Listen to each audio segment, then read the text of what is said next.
5,300 kilometers east of Brussels lies a country with a troubled history, Afghanistan. What do you think when you hear Afghanistan?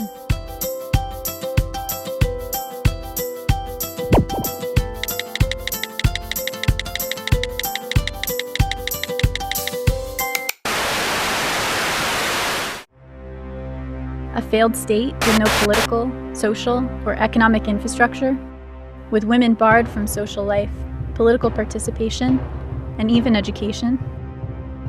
Less than 10% of the population with access to healthcare. Expectant mothers who travel days to reach a clinic. A country isolated from the world, with a mere 1% of the population with access to telecom services. No freedom of expression.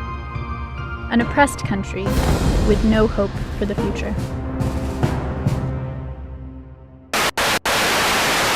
Sorry to disappoint you, but that was 15 years ago.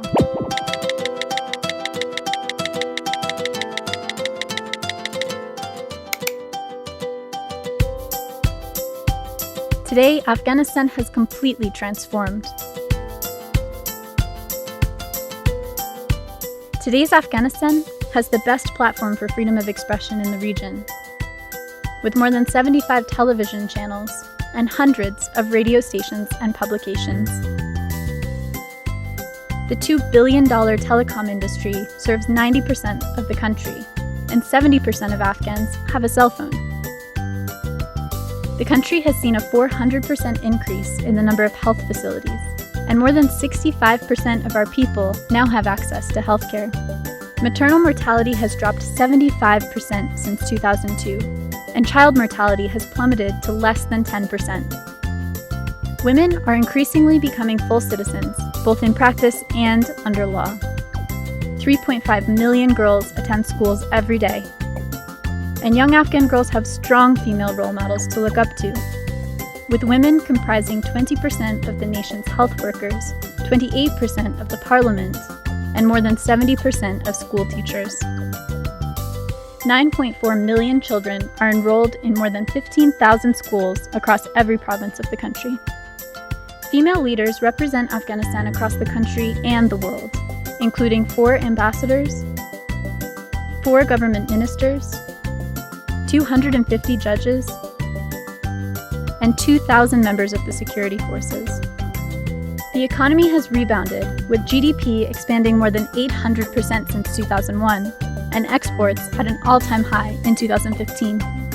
The armed forces work tirelessly to safeguard the country's security. The National Unity Government has been in office for just 2 years. In that time, the government has reviewed $2.5 billion in procurement contracts and saved more than $250 million in corruption. The government replaced 600 judges, including all 34 provincial judges, dismissed 20% of prosecutors for corruption, and doubled the number of anti-corruption prosecutors with the authority to investigate high-ranking government officials. I could go on, but there is much more work to be done. Afghanistan faces challenges that sometimes seem insurmountable. Though the National Unity Government is committed to the progress of the country, they are physically, politically, and fiscally constrained in what they can achieve alone. Afghanistan is on the front lines of the global fight on terror. 2016 marked the highest civilian and military casualties since 2001. Afghanistan remains the largest producer of opium in the world. Human rights abuses persist, and 46% of Afghan girls are married before the age of 18. With female illiteracy more than 80%. The economy suffers, and while it has been dramatically reduced, corruption continues to pervade the government and economy. Together, we have traveled a long road to achieve our shared objectives, but our journey is even longer. We know that the progress we have made together is fragile and reversible.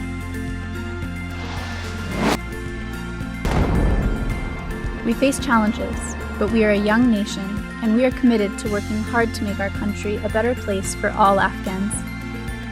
We have hope for the future, and we will never give up. But we need your generous support to continue on this path to self-reliance.